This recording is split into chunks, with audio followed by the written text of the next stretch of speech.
दोस्ती का बेहतरीन लिबास वफादारी है सुल्तान मौज़म।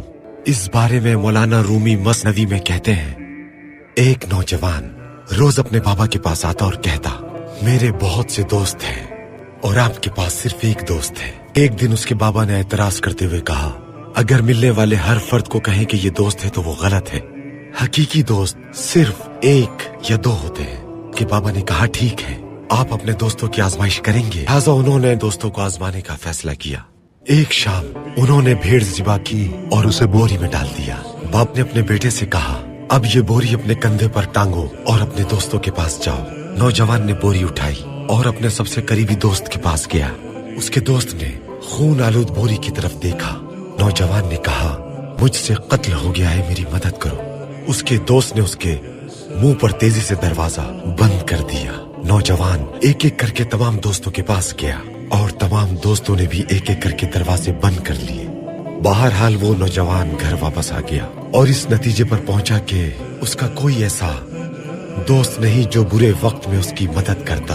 उसके बाबा मुस्कुराए और कहा कि अब मेरे दोस्त की बारी है। जाओ और मेरे दोस्त से कहो कि तुमने एक शख्स को मार दिया है, देखो वो क्या करेगा। नौजवान अपने वालिद के दोस्त के पास गए और कहा कि मुझसे कत्ल हो गया है, मेरी मदद करें आप। बाबा के दोस्त ने बगैर कुछ सोचे उससे बोरी ले ली और अपने घर के पीछे खेत में चला गया सुल्तान मौज़म, और उस बोरी को जिसमें भेड़ थी उसे जमीन में दफन कर दिया और मट्टी को अच्छी तरह से बराबर कर दिया और ऊपर फूल पौधे लगा दिए ताकि कोई कुछ समझ न सके। बेटा अपने बाबा के पास आया। उसने कहा कि आपके दोस्त हकीकी है।